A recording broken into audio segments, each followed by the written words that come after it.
Boa tarde, tudo bem?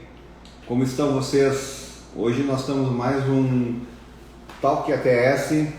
Vamos ter uma convidada muito bacana mesmo, para falar de um assunto muito importante, terapia de pressão. Já ouviram falar disso? Nossa, é muito interessante, muito interessante. A gente precisa ter um pouco de conhecimento para poder entender esse processo, mas ao mesmo tempo entender que isso pode ser feito no domicílio.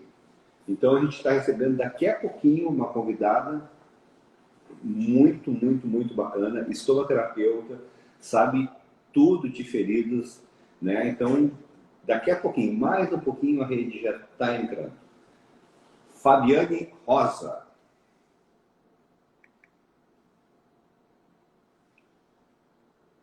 Enquanto isso, eu vou ver meu Facebook.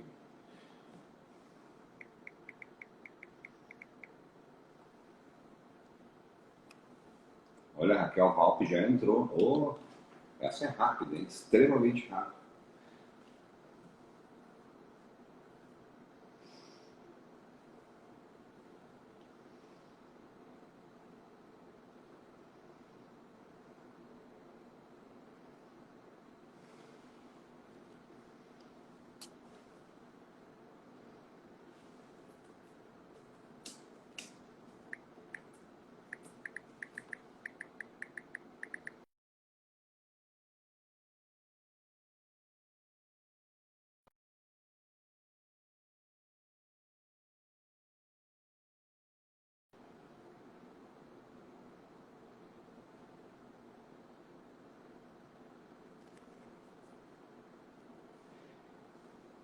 Mais um pouquinho, olha aí, até a Fábio já está aí. Opa!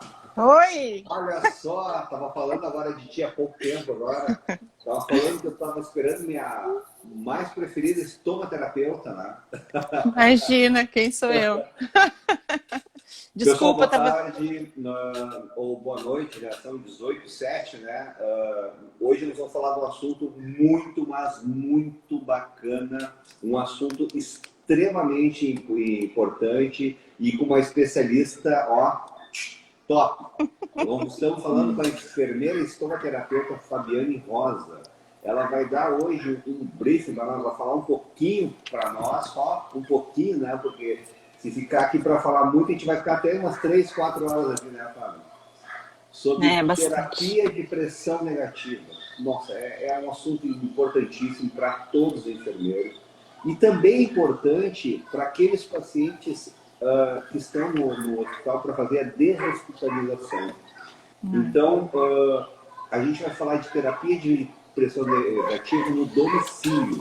Isso é muito legal. Mas antes de falar, eu quero que a Fábio se apresente um pouquinho, fale um pouquinho dela, né? Qual é onde ela trabalha, o que ela faz, qual é a especialidade, mesmo que eu contando. Olá, Fábio, tá contigo. Então tá, boa noite, boa tarde, né? Obrigada, Alexandre, pelo convite. Um prazer para mim estar aqui conversando com vocês, com a Hospitalar ATS, com todo mundo que estiver aí participando. Eu sou enfermeira, né? Estomaterapeuta. Já estou aí no mercado de tratamento de feridas há algum tempo, uns 15 anos. Comecei na assistência aos pacientes com feridas e venho me desenvolvendo nessa área nesse período, porque é uma área que eu gosto muito, venho travando aí alguns desafios, inicialmente na parte assistencial, aí depois migrei para a parte educacional nessa área. Né? Trabalhei em algumas empresas. No momento, eu trabalho na Smith Nephew, na parte comercial, mas sempre vinculada à parte educacional, porque a gente não consegue, né, se desvincular da assistência, até porque o enfermeiro tem essa essência, né, Alexandre, da assistência, porque a gente não consegue desenvolver uma tecnologia, falar dessa tecnologia sem falar da parte científica, comprovar as evidências, né, através de buscar o que as evidências falam na atualidade em relação a ela, porque a gente precisa acreditar, né, naquilo que a gente está falando e demonstrar o que as evidências falam para poder instituir no dia a dia e conversar com os colegas de profissão para que eles também acreditem, né, na terapia e prestem o melhor cuidado possível aos seus pacientes, também treinando as suas equipes.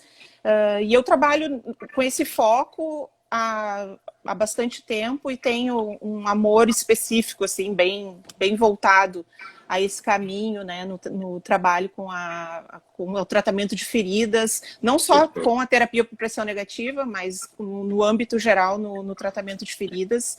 Mas hoje, né, a gente vai falar especificamente da terapia por pressão negativa, que é um assunto de muita relevância, né? Fabi, Obrigada. A gente está tendo uma interferência aqui uma oscilação. Me dá um minutinho só que a gente vai fazer um ajuste aqui. Tá bom.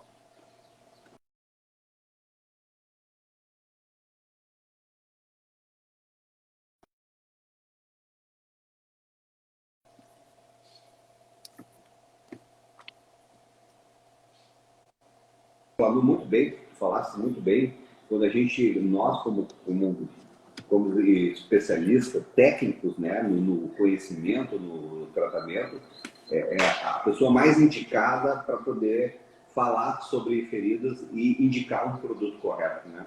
Isso é muito legal porque isso nos traz ao paciente, traz ao médico, né, e aos outros colegas confiança, né? E a gente consegue também passar um conhecimento para essas pessoas que não conhecem isso, né? Acho isso muito legal. Eu acho isso muito legal e eu sei que você é uma educadora também dentro dos hospitais, dentro das clínicas, né? Dentro do teu âmbito de trabalho. Você não só faz a parte comercial, mas você faz a parte da educação, que é muito importante. E eu aprendi muito com você também. Lembra, há muitos anos atrás, a gente aprendeu muito. Eu não era nem estomaterapeuta ainda. Mas eu quero te dizer que é um prazer você estar aqui e ter aceitado o meu convite para passar um pouquinho da tua experiência para todo mundo. E principalmente para mostrar que a terapia de pressão negativa em feridas, ela é eficaz e pode ser feita no domicílio. Isso é muito importante, né? Isso é muito importante. E a maioria dos médicos, talvez não conheçam, não tem essa ideia, vamos deixar no hospital, que é um ambiente, né, que vai estar de enfermeiro. Não precisa. Uma família bem orientada, um enfermeiro bem orientado, consegue fazer de qualquer maneira, certo? E estar em casa, tranquilo e protegido também, né? Falando hoje, nos dias de hoje em dia, estar em casa é estar muito bem protegido, né? É verdade. Então, eu queria que tu me contasse um pouquinho o que é a terapia de pressão negativa em feridas. Tá bom. Vou tentar, assim, falar resumidamente, né, mantendo esse conceito do bate-papo, tá, Alexandre, para que fique bem fácil, Claro, assim, né? nós estamos trocando uma ideia aqui. Bem tranquilo, bem tranquilo. Tá bom. Então, assim, a terapia por pressão negativa é uma terapia, assim, não invasiva, né, que promove o processo de cicatrização nas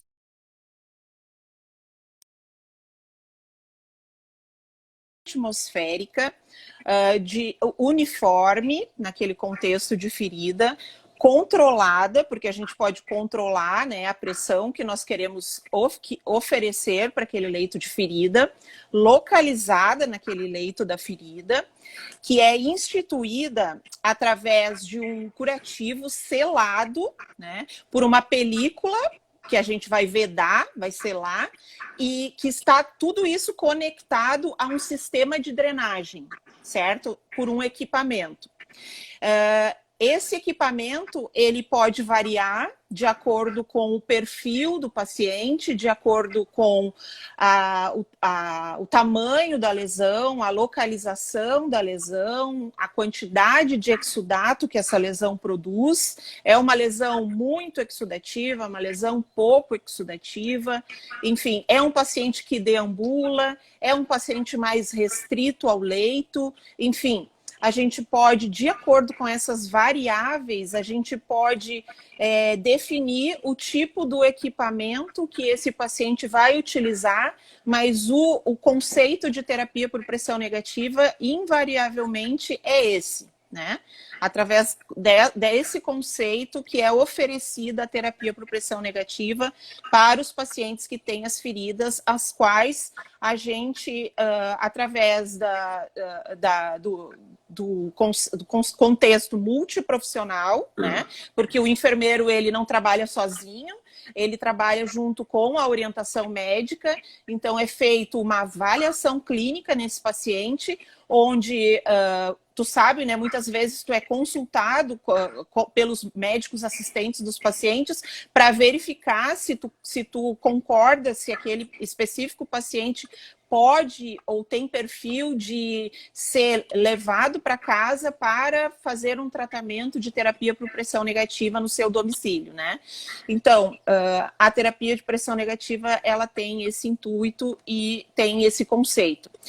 Em relação ao material de preenchimento dessa ferida, dessa lesão, ele pode variar. O material de preenchimento, ele pode ser gaze, né? Ou pode ser espuma. O que vai fazer a gente indicar um ou outro é o tipo de lesão, o aspecto do leito, né? Tem sangramento, não tem sangramento, é um tecido friável, enfim, é uma lesão crônica, é uma lesão que tem cavidade, é uma lesão que tem descolamento, não tem, enfim. Essas também variáveis em relação a esse contexto vão nos direcionar para uma indicação do material de preenchimento. Entendi. Resumidamente, é isso. Eu acho que foi técnico, mas foi entendido. Acho que é isso mesmo. Né? É isso que a gente precisa saber, o que é feito, os materiais que eles têm, entendeu? Quais são esses materiais, o que é composto, é um reservatório, é uma mangueirinha, né? É isso? Sim. Para a gente poder instalar uma terapia por pressão negativa, a gente precisa de um sistema, né, que é composto por alguns materiais, né? Primeiro é o equipamento, que a gente chama também de bomba, né, ou bomba de sucção ou equipamento, né? A gente vai precisar também de um dreno, que a gente chama de... existem algumas marcas no mercado, cada marca tem a sua especificação em relação ao nome do dreno, né? Então, não vou falar aqui os nomes específicos, mas precisa desse dreno. Precisa também do material de preenchimento, que é esse que eu citei, para preencher a cavidade dessa lesão. Precisa também de uma película para fazer a vedação dessa lesão. E também precisa, para colocar no equipamento, precisa de um reservatório, que também pode ser chamado de canister, né? Esse reservatório, ele pode variar de tamanho. Geralmente, as empresas possuem 2 tamanhos, um menor e um maior, e o que faz a gente optar pelo menor ou pelo maior é a quantidade, a ferida que nós estamos tratando, relacionada à gravidade da situação e também muito em relação à quantidade de exudato que esse paciente produz a cada 24 horas. Né? Também existe, Alexandre, que tu perguntou dos materiais necessários, né? Também existe a terapia por pressão negativa ultraportátil, né? Que essa terapia, ela não necessita de reservatório, é uma terapia onde o próprio reservatório é o curativo, né? Mas é uma terapia que impõe algumas características específicas, como, por exemplo, o tipo de lesão, lesões planas ou até poucos centímetros de profundidade, até mais ou menos 2 a 5 centímetros, dependendo do tipo do equipamento ultraportátil, né? Ele não precisa de um reservatório, uma máquina de grande porte, né? Ela é considerada de pequeno porte e de uso único, né? Que o paciente pode também utilizar no seu domicílio e pode deambular, pode tomar banho, pode até ir fazer tarefas fora do seu domicílio, ir no supermercado, ir no seu trabalho, fazer tarefas domésticas, enfim, porque é uma máquina muito pequenininha, assim, do tamanho de um celular, que oferece uma pressão negativa de 80 milímetros de mercúrio nesse paciente, para essa lesão. Eu queria te dizer que estou tomando meu café Melita aqui, está bem gostoso, bem quentinho, muito bom, sabor especial. Estou tomando minha aguinha. Enquanto você está explicando, eu estou tendo esse saboreando, né? Mas eu achei interessante que tu falasse nesse equipamento portátil, né? Porque realmente tem algumas feridas que não tem uma necessidade de cavidade, né? Que a gente necessariamente precisa colocar uma espuma ou uma gase. E às vezes também não precisa ficar o paciente restrito ao leito também, né? Até mesmo de tirar do câncer ali a mangueirinha e tem que ir para o banheiro, ou parecido, tem que andar, como os pacientes falam, aquele cachorrinho, né? Andar para um lado para o outro. Mas quando você fala em pressão, quem é que determina essa pressão quando esse paciente sai do hospital para o domicílio? É o médico? Depois o enfermeiro pode fazer essa regulagem conforme o paciente está drenando ou ele está sentindo dor? Queria que tu me explicasse um pouquinho isso aí, por favor. Alexandre, existem guidelines, né, que preconizam a pressão que deve ser instituída na terapia, né? Uhum. E esses guidelines, eles nos direcionam, né, a definir a pressão de acordo com a etiologia da lesão do paciente, né? E também com as características da lesão. Então, se eu estou tratando lá uma lesão crônica, uma lesão por pressão, tem um direcionamento, assim como entra no rol de todas as lesões crônicas. Se eu estou tratando uma lesão diabética, né, também entra no guideline das lesões diabéticas, né, das neuropatias diabéticas. Enfim, se nós estamos, existem então os guidelines que nos direcionam. Não são achismos, assim, e ideias do nada. Eles são embasados nas evidências que são concedidas pelos guidelines, né? Geralmente essa pressão ela pode variar, né? Ela deve variar. Os equipamentos eles nos permitem essa variação, né? Eles têm variações de grande diferenciação, né? De 40 a 200, né? Mas a variação média é em torno de 120 a 150, enfim, vai depender da etiologia da lesão e do guia, dos guidelines de acordo com a etiologia, né? Perfeito. E também, Alexandre, é feito a equipe que assiste esse paciente, as equipes especializadas, que isso é muito importante, né? Os enfermeiros especialistas que atendem esses pacientes com feridas que necessitam de terapia por pressão negativa são enfermeiros especializados, que estudam, se especializam em terapia por pressão negativa, né? A gente vai adquirindo uma prática, né? E a gente sempre conversa com o médico assistente do paciente para determinar, entrar num consenso para definir a pressão que vai ser mantida naquela lesão daquele paciente. Muitas vezes dentro do guideline, né, dos parâmetros determinados pelo guideline, ligado à etiologia da lesão, e também de acordo com os sinais que o paciente vai apresentando durante o tratamento, porque muitas vezes a gente começa com uma pressão e, de acordo com o que o paciente vai apresentando, a gente é forçado a modificar. Pode acontecer também. Perfeito. Eu acho que é isso mesmo. Eu acho que tu colocaste uma fala muito, muito boa.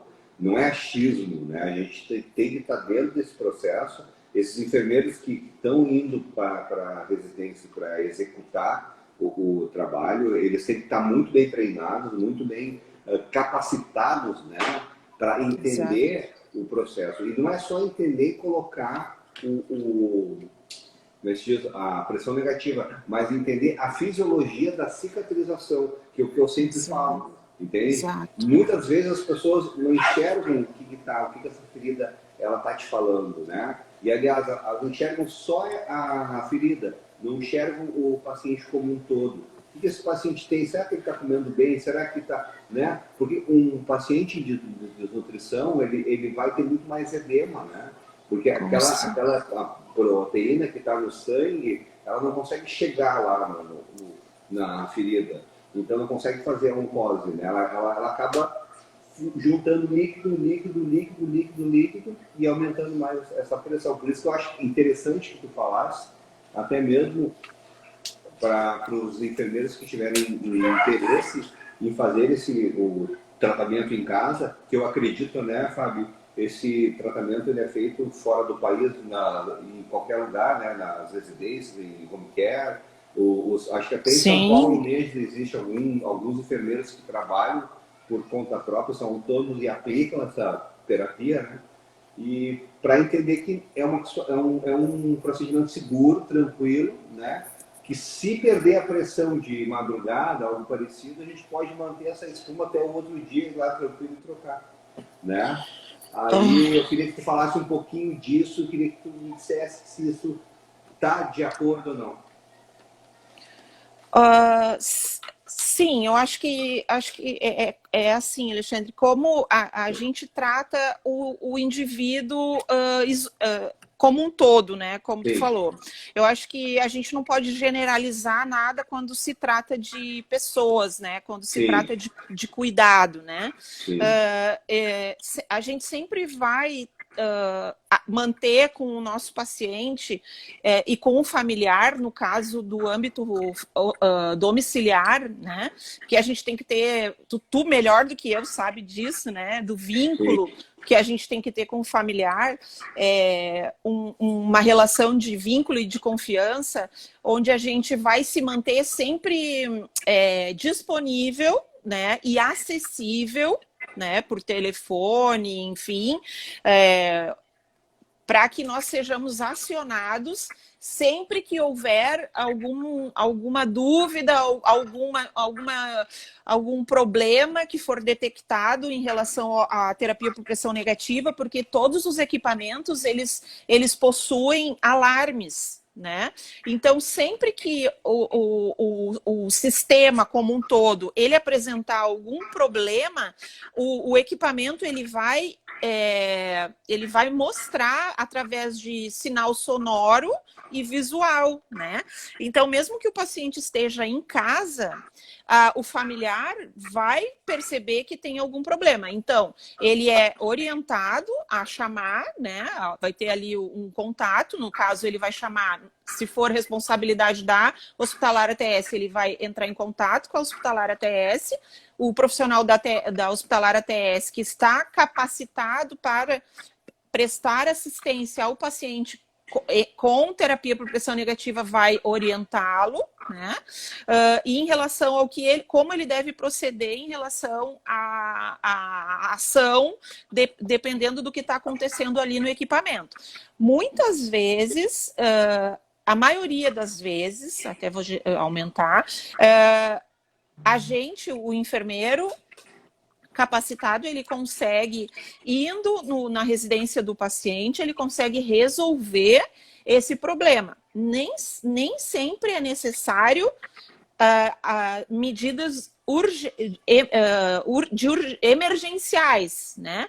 Muitas vezes é possível desligar o sinal sonoro e o visual e algumas horas depois esse problema pode ser resolvido sem causar dano à ferida e à situação clínica do paciente. Principalmente se ele está no âmbito domiciliar, certo?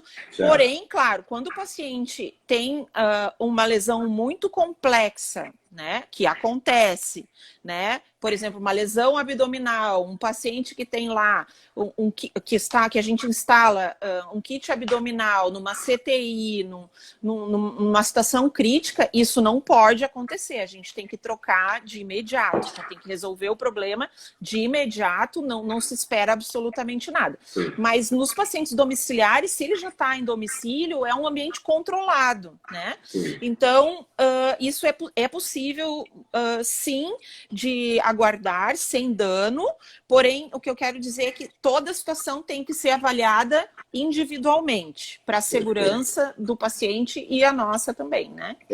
Eu fiz essa pergunta de propósito, tu percebesse, né? Porque a gente precisa, os enfermeiros que trabalham no âmbito do domiciliar, eles precisam ter essa noção, entende? Essa avaliação. Por isso que eu digo, não é só apenas instalar o produto. Vou te ensinar, tu bota espuma aqui, tu bota isso. Não é só isso. Precisa ter essa noção e o que tu falou, nossa, eu fiquei muito impressionado com o que tu disse, o vínculo com a família é muito importante. Estabelecer uma relação de confiança é muito importante para que eles se sintam seguros, né? Como eu disse anteriormente, né, eles estão saindo do hospital, onde eles se sentem bem, onde eles estão seguros e vão para casa instalando uma máquina que talvez, né, o paciente não vai entender o que está acontecendo ali, a família vai ficar ansiosa e aí o enfermeiro tem um outro papel, de fazer esse controle, né, de gestão dentro da residência. Mas exatamente. Muito bem colocado que tu falaste, até entramos no rol do social, né? Achei legal, porque entra mesmo, não tem como, né?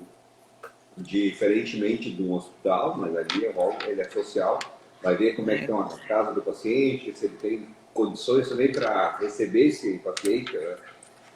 Mas deixa eu fazer uma pergunta. Isso também tem que ser avaliado. Deixa eu te falar, até porque essa máquina ela é ligada na luz, né? Sim, é um equipamento a rede elétrica tem que estar perfeita, né?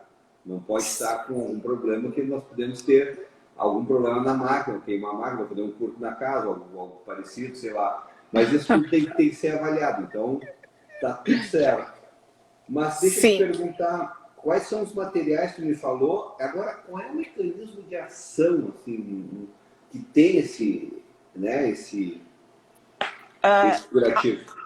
Alguns, né, Alexandre, bem importantes também, que envolvem também no que tu citou lá do processo da fisiologia da cicatrização, né, que são bem importantes. Primeiro, não tem uma ordem de prioridade, mas são todos importantes, né. Primeiro, a microdeformação, né, que acontece ali na formação da neoangiogênese, na formação no novo tecido de granulação, né, no leito da lesão, que é estimulado através do material de contato de preenchimento que foi escolhido, né, e através da pressão negativa que se dá ali, né.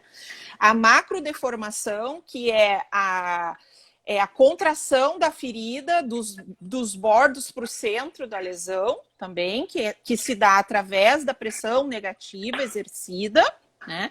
Também um mecanismo de ação bem importante, né, que é a drenagem de fluidos, né, que é toda a produção de exudato que é produzida sistemicamente pelo paciente, ali o exudato da ferida, também ele é gerido, né? Ele é direcionado para o equipamento, para o canister, né? Do equipamento, evitando com que todo aquele excesso de exudato fique ali retido e parado no leito da ferida, porque a gente sabe que excesso de umidade atrapalha na cicatrização e muito, né? E essa gestão de fluidos evita com que micro-organismos fiquem ali atrapalhando o processo cicatricial e contribuindo para que haja infecção, né? Então, todos esses micro-organismos que são produzidos no contexto sistêmico do paciente, eles são direcionados mecanicamente para o reservatório, através do dreno, né? E também diminuindo essa gestão de fluidos, ela contribui para a diminuição das metaloproteases que são produzidas em excesso no contexto do excesso da produção de exudato também, que a gente sabe que atrapalha bastante no processo cicatricial, né? Então, assim, são vários mecanismos de ação que a terapia por pressão negativa geram, né, para contribuir para o processo cicatricial. Comprovadamente, cientificamente comprovados, né? Entendi. Então, só para a gente fazer uma análise aí do que tu falaste, né? Uma analogia, deixa eu te perguntar, quando tu fala em microdeformação, você está falando na estimulação do tecido de granulação, né, e na estimulação da angiogênese, que nada mais é criação de novos vasos, se tu for fazer essa tradução aí, microvasos para poder fazer um tecido de granulação. É isso? É isso, é isso. Perfeito. Vão formar ali novos vasos, fibroblastos, todas as células né, que vão ocupar o espaço, né, que foram lesadas pelo rompimento, né, que foi o que ocasionou a lesão, né, independente da etiologia, vão ser produzidos novamente ali no contexto da lesão para preencher aquele espaço que foi danificado, né? Perfeito. Isso seria a microdeformação. A macro seria a contração de bordos, é isso? Para acontecer a coaptação, para migrar esses que tu falou agora, os fibroblastos que estão ricos em oxigênio, né? Para migrar para a borda e começar a fazer a cicatrização. É isso? Exatamente, exatamente. E aí tu falaste do controle do exudato, até porque quando nós temos uma ferida aberta, nós temos um edema, né? Porque nós temos uma incapacidade do sistema linfático de captar esse líquido, então ele joga para cima, é isso? E aí, se ele jogar esse líquido para cima, ele vai para a borda, me inunda a borda e me faz uma maceração de bordas, impedindo que meu fibroblasto chegue até a borda. E ele morre ali porque ele é rico em oxigênio. É isso? Nossa, é isso, ó. Curativíssimo, perfeito. É isso que a gente precisa. A gente precisa desse curativo para poder dar o segmento do tratamento, entende? Em muitos casos, sim. É a base de tudo. É isso que eu digo, Fábio. O teu esclarecimento, ele sabe, é ótimo, porque tu tens o quê? Tu tens uma terapia que faz um controle do exudato. Você transfere esse líquido, né? Joga para dentro de um canister, é isso, né? Isso. Né? Vai fazendo esse controle numa pressão que foi estipulada pelos guidelines. Nossa, eu estou com um curativo excelente, entendeu? E é essa percepção que a gente tem que ter. Mas aí eu te pergunto uma outra coisa. Quando eu tenho que trocar esse curativo, de quanto em quanto tempo esse curativo ele tem que ficar nessa ferida? Então, Alexandre, a gente tem que fazer, tem que ter um controle, né, uma supervisão em relação a esse paciente depois que a gente instala, né, como tu falou. Não é só instalar, virar as costas e deu, tá tudo bem. Não. Também a periodicidade de troca, ela é orientada pelos guidelines, né? Entendi. Os guidelines, eles nos sugerem que a troca deve ser a cada 2 a 3 dias, né? Porém, sempre mantendo uma avaliação diária desse paciente e do aspecto da lesão para observar a saturação do curativo e também a quantidade de exudato produzido no reservatório. Né? Então, muitas vezes a gente vai precisar trocar o reservatório e não vai precisar trocar o curativo, se tiver tudo bem. Se o curativo não tiver saturado e se tiver tudo ok, se tiver tudo dentro do contexto normal, né? E o reservatório estiver cheio, a gente troca o reservatório e ainda aguarda para trocar o curativo. Mas nunca deixamos passar do 3º, 4º dia do curativo, né? Porque é um momento obrigatório, máximo, de inspeção. Mas muitas vezes é necessário, dependendo da etiologia da lesão, é necessário trocar antes. Nada como eu falei, é sempre importante e fundamental avaliar cada caso de pacientes individualizadamente. Não há um protocolo fechado, né? Quando a gente trata de pacientes com feridas, principalmente os pacientes que fazem uso da terapia por pressão negativa. Então a gente tem que ter a prática nisso tudo, né? Tem que ter a teoria associada à prática, né? Porque sem dúvida. Temos que ter o empírico aqui e os guidelines aqui e fazer um encaixe deles. Acho perfeito. Sempre. Perfeito. A gente também, Alexandre, a gente discute a equipe técnica, né? A gente discute muito com o médico assistente do paciente, nada é feito isoladamente. O médico responsável pelo paciente, ele, como falou, é redundante, ele é responsável pelo paciente, assim como nós também que aplicamos a terapia. É uma equipe que é altamente responsabilizada pelo desfecho, né, do caso do paciente, pelo andamento e principalmente pelo desfecho. Então, a gente conversa, discute e analisa de acordo com o caso do paciente, de acordo com o acesso, de acordo com a condição, de acordo com vários aspectos, a gente define o melhor dia para a troca desse paciente, do curativo desse paciente. Né? No 2º dia, no 3º dia, no 4º dia, no máximo. Não é nada engessado. De jeito nenhum. Perfeito. E deixa eu te perguntar, já que a gente está falando, nós já falamos no mecanismo de ação, que é uma das coisas que me fascina bastante, né? Deixa eu te perguntar, para quais pacientes, ou qual é a indicação do tratamento? Existe uma contraindicação? Existem, sim. A gente não pode utilizar a terapia por pressão negativa em todas as lesões generalizadamente. Existem contraindicações, sim. Né? Existem etiologias onde a terapia por pressão negativa é contraindicada e existem também etiologias onde ela é indicada, mas situações específicas de determinados pacientes contraindicam a terapia, mesmo a doença do paciente podendo indicar a terapia. Vou dar um exemplo, por exemplo.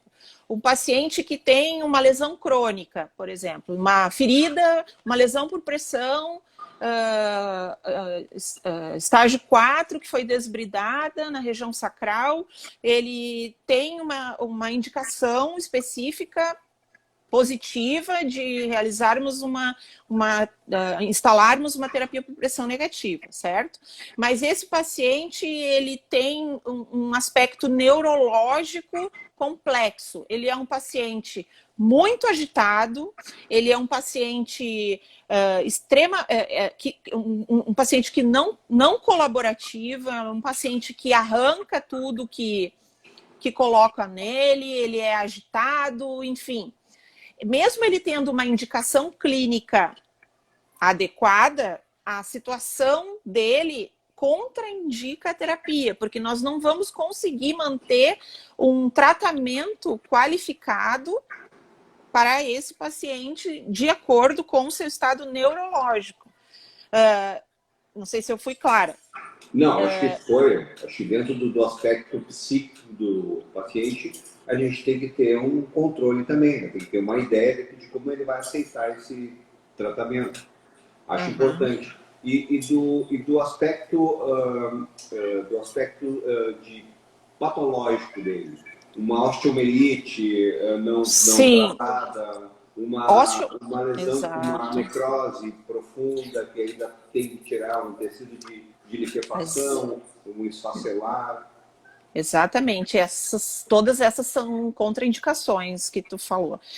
A osteomielite não tratada é uma contraindicação, então nesse perfil de pacientes a terapia por pressão negativa não é indicada, né?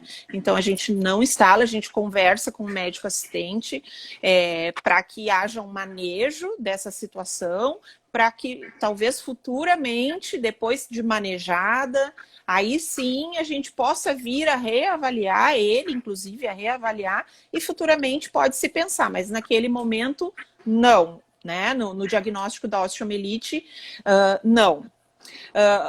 Em relação à presença de tecido necrosado no leito da lesão. Pode ser uma lesão enorme, cavitária, enfim, mas com presença de tecido necrosado, necrótico, a gente não pode instalar, porque imagina só instalar uma terapia onde a gente quer que todos aqueles aspectos que a gente conversou um pouquinho antes, né, do mecanismo de ação, que a gente quer que tudo aquilo aconteça. Nada daqueles aspectos, nenhum daqueles aspectos vão acontecer em cima de um tecido desvitalizado, né? Então, é completamente contraindicado a instalação de uma terapia por pressão negativa sobre, né, tecidos desvitalizados. Então, a gente sempre orienta, né, o cirurgião, conversa com o médico, seja ele cirurgião ou não, que realize, verifique se o paciente tem condições clínicas de realizar um desbridamento cirúrgico, enfim, para otimizar o tempo, né, para que haja remoção rápida desse tecido. Aí sim, mediante a remoção desse tecido desvitalizado, aí sim a terapia por pressão negativa ela pode ser instalada até mesmo no pós-operatório imediato.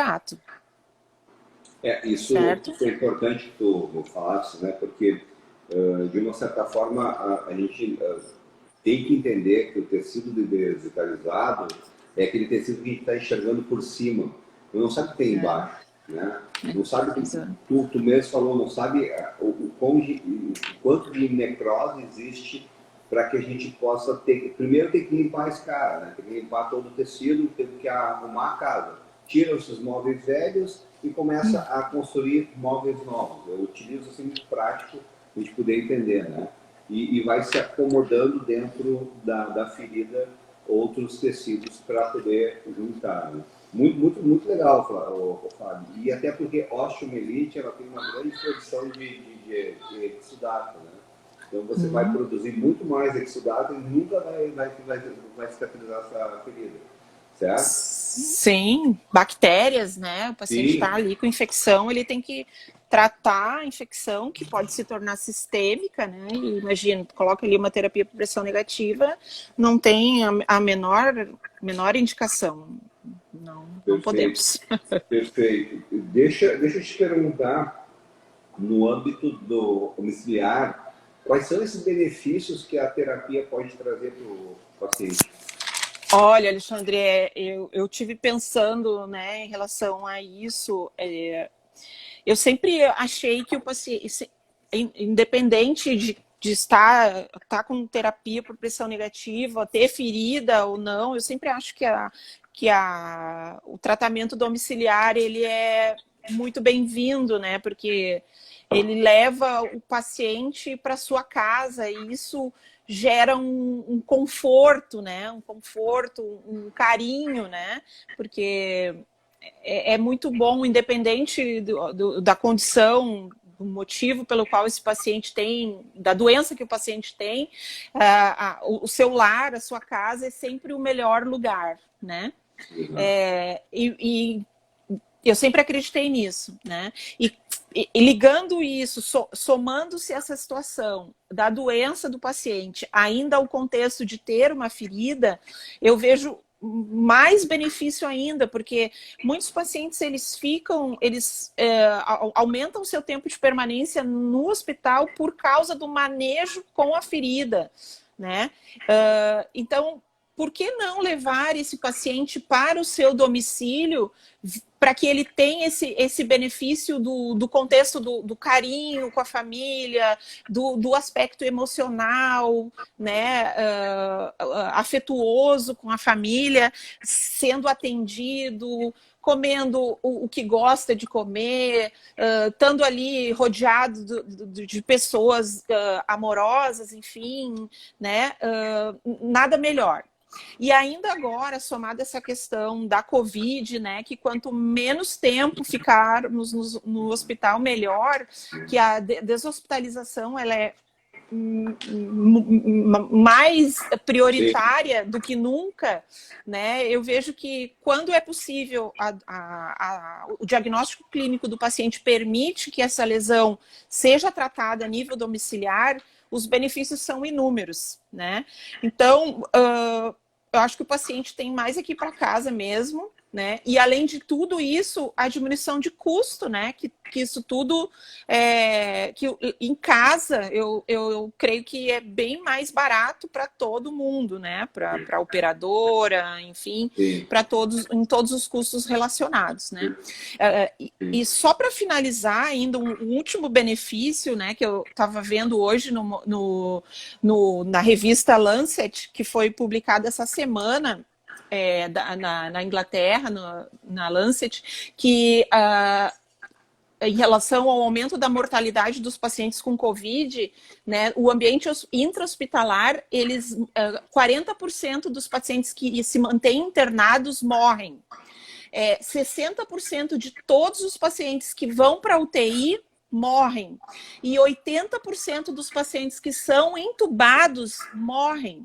Então, quanto mais a gente entender e os médicos entenderem que a situação clínica do paciente permite que o paciente vá para sua casa, melhor, né? Perfeito, perfeito. Eu acho que tu trouxe um assunto, uma abordagem muito importante, né? É claro que os pacientes acabam evoluindo, né, para dentro de um hospital, de uma CTI. Sabemos aí que as UTIs estão superlotadas, os hospitais estão superlotados, fechando todas as emergências, ocupando todos os espaços possíveis. E eu vou abrir essa brecha agora para a gente falar nisso, porque é uma questão social, acho que as pessoas precisam entender nisso. Né? E o cuidado ele tem que ser muito grande, tem que ser maior. Né? Tem que, além de trazer total razão o paciente para casa, eu acho que as pessoas que estão bem, que estão tranquilas, fiquem em casa. Né? Tentam fazer o melhor manejo possível dentro de casa. Usem máscara, lavem as mãos. É uma coisa simples mesmo. Entende? Então, prestem atenção nisso, pessoal. Por favor.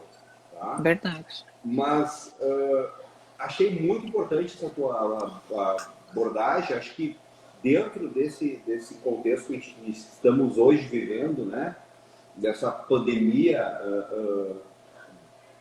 está deixando não só as pessoas doentes e indo a óbito, mas estão deixando os profissionais de saúde depressivos e angustiados e sobrecarregados numa série de situações né? Eu vivo isso aqui na hospitalar. Tem outras pessoas de hospital que eu convivo e que falam, e a gente percebe a angústia que dá. Acho importante mesmo. Se a gente conseguir deshospitalizar e ir para casa, isso é ótimo, isso é ótimo. As operadoras já entenderam isso e estão fazendo o possível para que isso aconteça. Que bom, que bom. Deixa eu te perguntar mais, guria, isso aqui tu vai me responder. Prevenção de lesão por pressão a nível domiciliar, me diga a especialista qual a importância disso. Nossa, olha, é tão importante no âmbito domiciliar quanto no âmbito hospitalar, né? Então, quando o paciente ele tem risco, ou dele estar acamado ou restrito, né, de alguma forma, a prevenção ela é fundamental. Né? Também vou falar aqui, chovendo molhado, né? As evidências científicas elas nos mostram, né? E nos facilitam a vida, né? Porque está lá tudo escrito que a gente tem que fazer. Então fica fácil, né, Alexandre? Quando a gente busca as evidências, a gente vê lá o que é preconizado, os últimos guidelines nos orientam, né?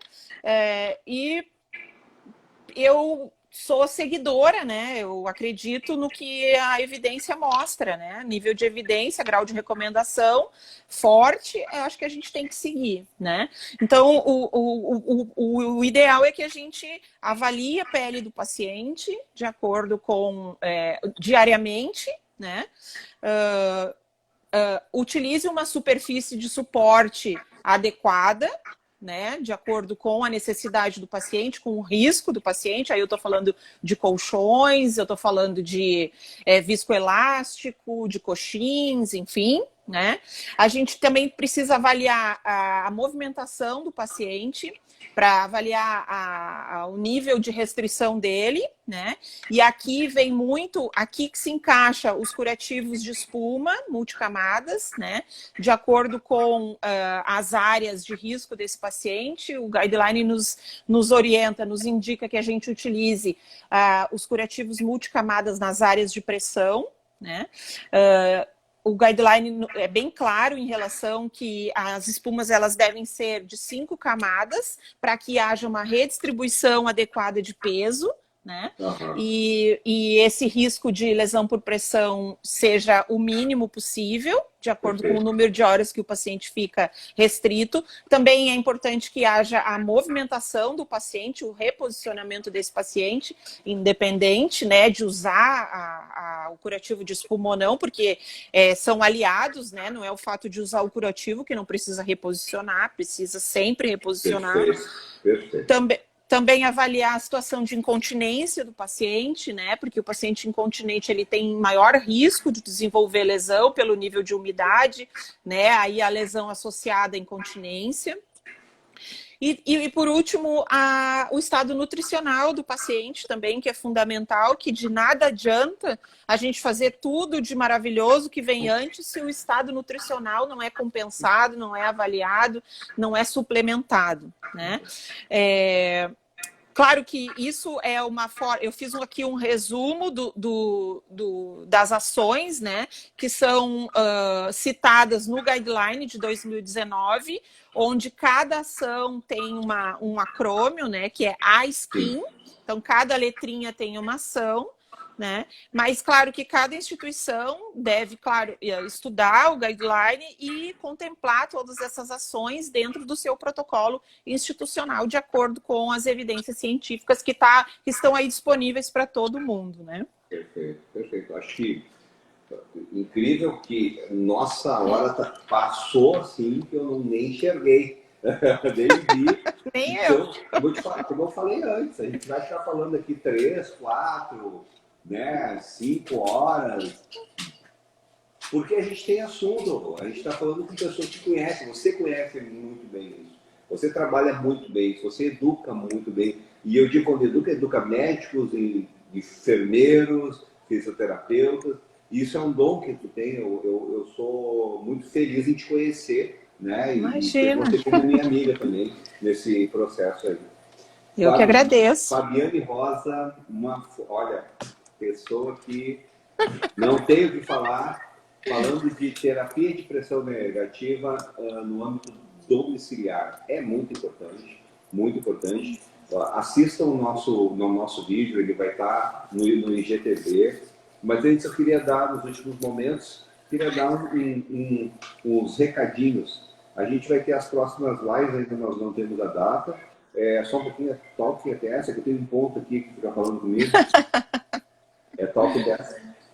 A TS Talk, sempre me corrige, né? A TS Talk vai trazer, né, para as próximas lives, ainda nós não temos a data definida, com o pessoal da Curativa, e nós vamos falar sobre curativos de biofilme, curativa não, de feridas com biofilme, né? E o tratamento. Isso é muito importante também. E também vamos ter outra live sobre doação de medula, que vai ser muito importante. Eu acho que temos que prestar muita atenção com o pessoal do Hemocel. Quer dizer, Talk ETS, é isso?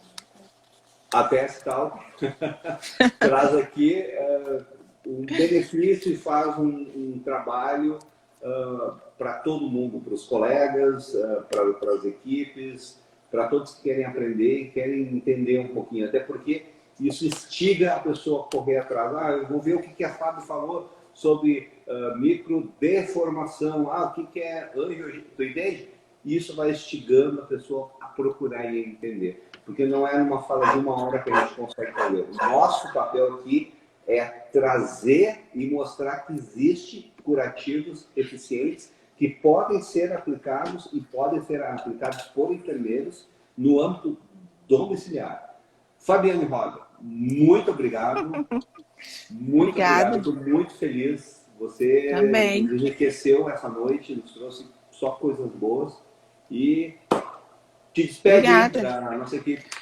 Obrigada, agradeço aí o convite, vocês são sempre muito gentis comigo. A Júlia, obrigada, Júlia.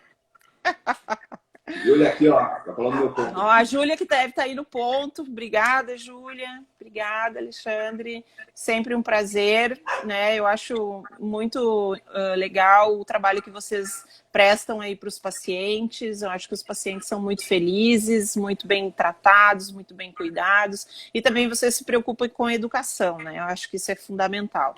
Não adianta só prestar assistência, vocês têm que também, vocês se preocupam com a educação dos profissionais que trabalham, que levam o nome da hospitalar nas casas dos pacientes, isso é fundamental, é de uma responsabilidade enorme. Então, eu me sinto honrada por estar aqui com vocês e me coloco sempre à disposição, porque eu também aprendo, né? Vou assistir aí teus talks aí. Obrigada. Não te preocupa que não vai acabar aqui, vai ter outro contigo aí. Não, eu quero aprender. Vamos lá. Deixar um abraço para o pessoal da Anelo, o Arthur lá, um forte abraço para ele, para o Christian. Estou aqui representando eles também. É isso aí, pega um abraço, um beijo. Tchau, boa noite, Tchau. bom descanso. Boa noite. Tchau, tchau.